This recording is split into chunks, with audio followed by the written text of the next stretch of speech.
Good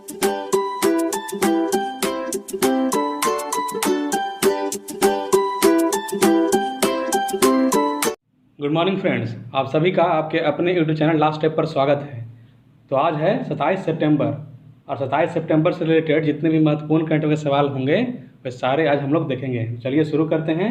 तो आज का हमारा पहला सवाल है, प्रधानमंत्री नरेंद्र मोदी ने सितंबर 2021 में न्यूयॉर्क में संयुक्त राष्ट्र महासभा का किस सत्र को संबोधित किया? प्रधानमंत्री नरेंद्र मोदी ने सितंबर 2021 में न्यूयॉर्क में संयुक्त राष्ट्र महासभा के किस सत्र को संबोधित किया? तो इसका आंसर हो जाएगा डी, यानी 76वें। प्रधानमंत्री नरेंद्र मोदी ने 25 सितंबर 2021 को न्यूयॉर्क में संयुक्त राष्ट्र महासभा के 76वें सत्र को संबोधित किया। उन्होंने कोरोना वायरस रोग यानी कोविड-19 महामारी, जलवायु परिवर्तन और वैश्विक आतंकवाद से संबंधित मुद्दों पर प्रकाश डाला। नेक्स्ट क्वेश्चन है आज का, सितंबर 2021 में हंगरी के बुडापेस्ट में किसकी पहली प्रतिमा का अनावरण किया गया? सितंबर 2021 में हंगरी के बुडापेस्ट में किसकी पहली प्रतिमा का अनावरण किया गया? तो इसका आंसर हो जाएगा सी, यानी सातोशी नाकामोतो। नेक्स्ट क्वेश्चन है आज का,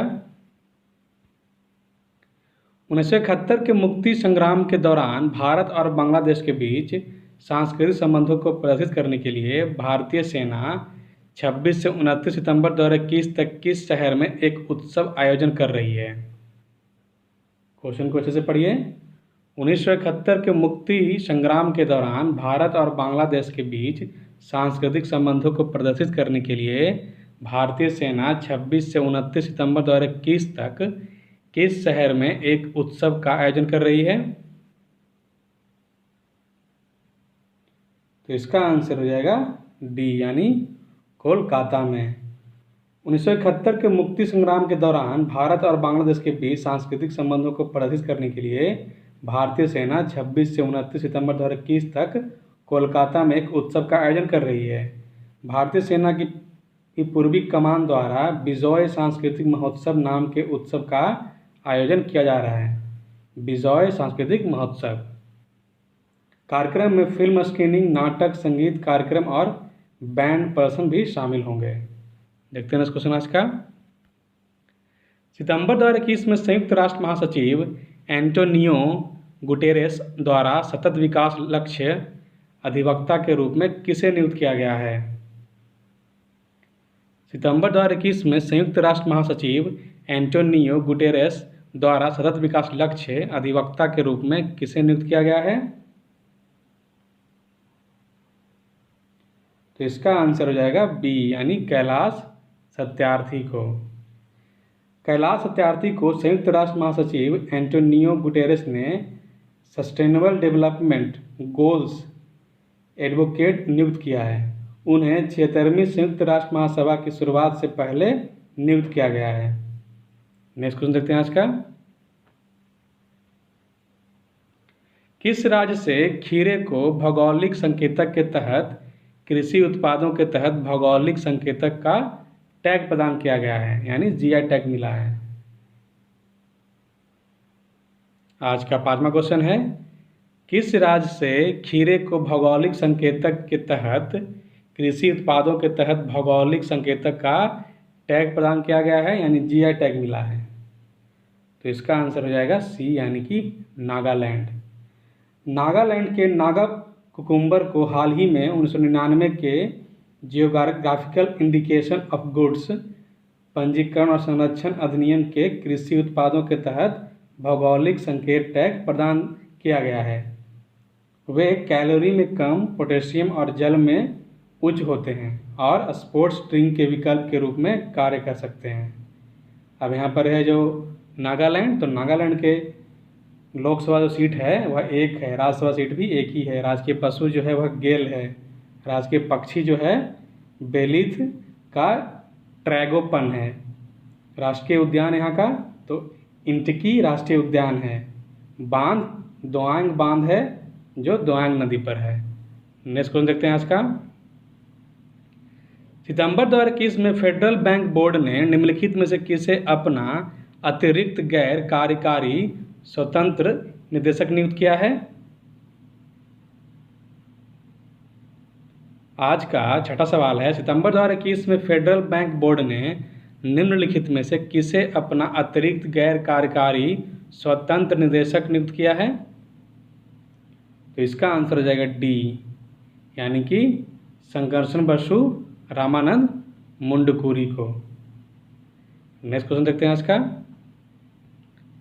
सितंबर 2021 में the long game how the Chinese negotiate with India नामक अपनी नई पुस्तक किसने पेश की है? आज का सातवां क्वेश्चन है हमारा, सितंबर 2021 में the long game how the Chinese negotiate with India नामक अपनी नई पुस्तक किसने पेश की है? तो इसका आंसर हो जाएगा डी, यानी कि विजय गोखले ने। लेखक विजय गोखले अपनी नई पुस्तक the long game how the Chinese negotiate with India पेश की है। विजय यानी कि विजय गोखले भारत के पूर्व विदेश सचिव हैं और उन्होंने चीन में भारत के राजदूत के रूप में भी कार्य किया है।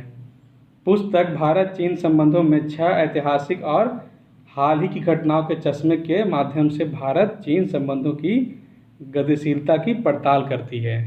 नेक्स्ट क्वेश्चन है आज का। सितंबर 2021 में किस राज्य के वन विभाग ने एक मानव वन्य जीव संघर्ष शमन परियोजना शुरू की है जो विभिन्न उपायों को लागू करेगी? सितंबर 2021 में किस राज्य के वन विभाग ने एक मानव वन्य जीव संघर्ष शमन परियोजना शुरू की है जो विभिन्न उपायों को लागू करेगी? तो इसका आंसर हो जाएगा सी, यानी कि उत्तराखंड। उत्तराखंड वन विभाग ने एक मानव वन्य जीव संघर्ष शमन परियोजना शुरू की है जो विभिन्न उपायों को लागू करेगी। 18 करोड़ रुपए से अधिक की लागत से राज्य के विभिन्न हिस्सों में 280 किलोमीटर से अधिक लंबी बाड़ लगाई जाएगी। यहीं पर उत्तराखंड, तो उत्तराखंड के जो मुख्यमंत्री हुआ पुष्कर सिंह धामी हैं, गवर्नर यानी कि राज्यपाल जो है गुरमीत सिंह हैं, लोकसभा सीट जो है 5 है और राज्यसभा सीट 3 है। देखते हैं नेक्स्ट क्वेश्चन। विश्व नदी दिवस हर वर्ष सितंबर के किस दिन मनाया जाता है? विश्व नदी दिवस हर वर्ष सितंबर के किस दिन मनाया जाता है? तो इसका आंसर हो जाएगा ए, यानी कि अंतिम रविवार को। हर वर्ष सितंबर के अंतिम रविवार को विश्व नदी दिवस मनाया जाता है। 2005 में स्थापित यह दिवस नदियों के कई मूल्यों पर प्रकाश डालता है और विश्व भर में जन जागरूकता बढ़ाने का प्रयास करता है। यह दिन पृथ्वी के जल मार्ग का जश्न मनाता है जिसमें हर वर्ष 60 से अधिक देश भाग लेते हैं। इसी वर्ष संयुक्त राष्ट्र ने भी अपने वाटर फॉर लाइफ डिकेड की शुरुआत की है। नेक्स्ट क्वेश्चन देखते हैं आज का। उत्तराखंड में टिहरी बांध जलाशय ने सितंबर 2021 में पहली बार अपने पूर्ण जलाशय स्तर के कितने मीटर के स्तर को छुआ है? उत्तराखंड में टिहरी बांध जलाशय ने सितंबर 2021 में पहली बार अपने पूर्ण जलाशय स्तर के कितने मीटर के स्तर को छुआ? तो इसका आंसर हो जाएगा डी, यानी 830 मीटर। उत्तराखंड में 24 सितंबर 2021 को टिहरी बांध जलाशय पहली बार 830 मीटर के स्तर को छू गया जो कि इसका पूर्ण जलाशय स्तर था। टिहरी बांध परियोजना भागीरथी नदी पर एक बहुउद्देशीय जल विद्युत योजना है और पृथ्वी से भरे बांधों में तीसरा सबसे ऊंचा और विश्व के सभी बांधों में 10वां सबसे ऊंचा है। इसमें मानसून के दौरान लगभग 2615 MCM अधिशेष बाढ़ के जल को संग्रहित करने की क्षमता है। उत्तराखंड तो मुख्यमंत्री पुष्कर सिंह धामी, राज्यपाल गुरमीत सिंह, लोकसभा सीटें 5 और राज्यसभा सीटें 3 है। नेक्स्ट क्वेश्चन आज का। The fracture Himalaya how the pass shadows the present in India China relations नामक अपनी नई पुस्तक के साथ कौन आएगा? आज का 11वां क्वेश्चन है हमारा। The fractured Himalaya how the past shadows the present in India China relations नामक अपनी नई पुस्तक के साथ कौन आएगा? तो इसका आंसर हो जाएगा सी, यानी निरुपमा रॉय, निरुपमा राव। लेखिका निरुपमा राव अपनी नई पुस्तक the fractured Himalaya how the past shadows the present in India China relations पेश करेंगी। निरुपमा राव 2009 से 11 तक विदेश सचिव थीं। इससे पहले उन्होंने विदेश मंत्रालय की प्रवक्ता, श्रीलंका में भारत की उच्चायुक्त और पीपुल्स रिपब्लिक ऑफ चाइना में राजदूत के रूप में कार्य किया है। पुस्तक का जो विमोचन होगा वह अक्टूबर 2021 में होगा। नेक्स्ट क्वेश्चन देखते हैं। निम्नलिखित में से किसे अंतर्राष्ट्रीय नागरिक उड्डयन संगठन विमानन सुरक्षा समिति की पहली महिला अध्यक्ष के रूप में चुना गया है? निम्नलिखित में से किसे अंतर्राष्ट्रीय नागरिक उड्डयन संगठन विमानन सुरक्षा समिति की पहली महिला अध्यक्ष के रूप में चुना गया है? तो इसका आंसर हो जाएगा सी, यानी कि शेफाली जुनेजा को। वरिष्ठ नौकरशाह शेफाली जुनेजा को अंतर्राष्ट्रीय नागरिक उड्डयन संगठन विमानन सुरक्षा समिति के अध्यक्ष के रूप में चुना गया है। वे संयुक्त राष्ट्र संघ के लिए इस रणनीतिक समिति का नेतृत्व करने वाली पहली महिला बन गई हैं। नेक्स्ट क्वेश्चन देखते हैं आज का। निम्नलिखित में से किस मंत्रालय ने एक पहल अभियान शुरू किया है?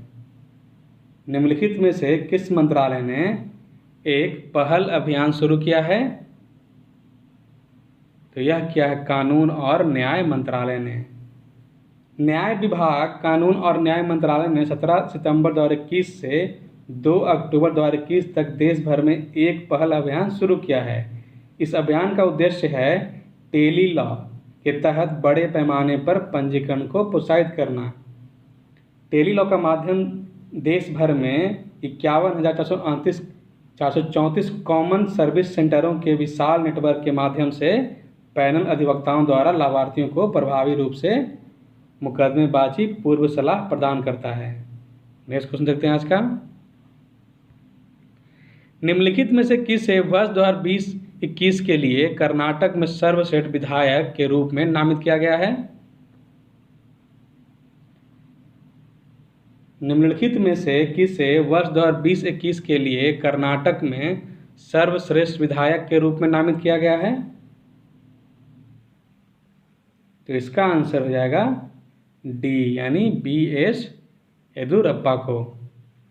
24 सितंबर 2021 को कर्नाटक विधानसभा ने पूर्व मुख्यमंत्री BS येदियुरप्पा को वर्ष 2020-21 का सर्वश्रेष्ठ विधायक नामित किया है। येदियुरप्पा ने विधायक विपक्षी दल के नेता, उप मुख्यमंत्री और राज्य के मुख्यमंत्री के रूप में कार्य किया है। कर्नाटक ने वर्ष 2021 से विधानसभा के सदस्यों को सर्वश्रेष्ठ विधायक का पुरस्कार प्रदान करने का निर्णय लिया है। यह पुरस्कार लोकसभा अध्यक्ष ओम बिरला ने कर्नाटक विधानसभा में एक विशेष कार्यक्रम में प्रदान किया। आज का 15वां क्वेश्चन है। निम्नलिखित में से किस राज्य ने बच्चों के लिए डिजिटल नशा मुक्ति केंद्र खोलने का निर्णय लिया है? निम्नलिखित में से किस राज्य ने बच्चों के लिए डिजिटल नशा मुक्ति केंद्र खोलने का निर्णय लिया है? तो यह केरल ने लिया है। केरल के मुख्यमंत्री पिनाराई विजयन ने 25 सितंबर 2021 को डिजिटल नशा मुक्ति केंद्रों की स्थापना की घोषणा की है। केंद्र का उद्देश्य है ऑनलाइन गेम के आदी बच्चों को समाज की मुख्य धारा में लाना है। उन्होंने 20 और पुलिस स्टेशनों को बच्चों के अनुकूल घोषित किया, जिससे केरल में ऐसे स्टेशनों की कुल संख्या 126 हो गई है। अब केरल है तो केरल के जो मुख्यमंत्री हैं पिनाराई विजयन हैं, और वहीं राज्यपाल आरिफ मोहम्मद खान हैं। लोकसभा सीटें 20 है और राज्यसभा सीटें 9 है। नेक्स्ट क्वेश्चन है। निम्नलिखित में से किस राज्य के स्टार्टअप मिशन ने नवाचार और उद्यमिता को बढ़ावा देने के लिए इनोवेटर्स प्रीमियम लीग 2021 की शुरुआत की? निम्नलिखित में से किस राज्य के स्टार्टअप मिशन ने नवाचार और उद्यमिता को बढ़ावा देने के लिए इनोवेटर्स प्रीमियम लीग 2021 की शुरुआत की है? तो यह की है केरल ने। केरल स्टार्टअप मिशन ने अपने प्रमुख innovation and entrepreneurship development centre कार्यक्रम के हिस्से के रूप में एक इनोवेटर्स प्रीमियम लीग यानी कि IPL 2021 लॉन्च किया है। आज का 17 नंबर क्वेश्चन हमारा, निम्नलिखित में से किस आईआईटी ने सीबीएसई के साथ ऑनलाइन श्रृंखला एकलव्य शुरू की है?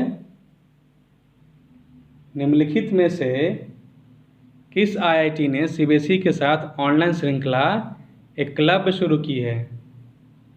तो इसका आंसर हो जाएगा डी, यानी आईआईटी गांधीनगर। देखते हैं नेक्स्ट क्वेश्चन आज का। सितंबर 2021 में निम्नलिखित में से किसे अंतर्राष्ट्रीय प्रतिष्ठित पुरस्कार 2021 से सम्मानित किया गया है? सितंबर 2021 में निम्नलिखित में से किसे अंतर्राष्ट्रीय प्रतिष्ठित पुरस्कार से सम्मानित किया गया है? तो इसका आंसर हो जाएगा बी, यानी भास्कर शर्मा को। नेक्स्ट क्वेश्चन है आज का। निम्नलिखित में से किस बैंक को एशिया मनी द्वारा कराए गए एक सर्वेक्षण में most outstanding company in India के रूप में वोट किया गया है? तो इसका आंसर हो जाएगा डी, यानी HDFC बैंक। नेक्स्ट क्वेश्चन आज का। सितंबर 2021 में निम्नलिखित में से किस देश ने भारत के साथ हाइड्रोजन और जैव ईंधन पर कार्यबल शुरू किया है? सितंबर 2021 में निम्नलिखित में से किस देश ने भारत के साथ हाइड्रोजन और जैव ईंधन पर कार्यबल शुरू किया है? तो इसका आंसर हो जाएगा बी, यानी कि अमेरिका ने। अमेरिकी ऊर्जा विभाग ने अपने भारतीय समकक्षों के साथ एक नई सार्वजनिक निजी हाइड्रोजन टास्क फोर्स सहित एक जैव ईंधन टास्क फोर्स का शुभारंभ किया। इन समूहों को स्ट्रैटेजिक क्लीन एनर्जी पार्टनरशिप के तहत लॉन्च किया गया है। ये समूह ऊर्जा क्षेत्र को कार्बन मुक्त करने के लिए स्वच्छ ऊर्जा प्रौद्योगिकियों के उपयोग का विस्तार करने में मदद करेंगे। नेक्स्ट क्वेश्चन है आज का। सितंबर 2021 में निम्नलिखित में से किस समूह ने एक आधारभूत संरचना साझेदारी और फेलोशिप कार्यक्रम शुरू किया है? तो यह किया है क्वाड ने। क्वाड ग्रुप ने 24 सितंबर 2021 को इंफ्रास्ट्रक्चर पार्टनरशिप और फेलोशिप प्रोग्राम शुरू किया है।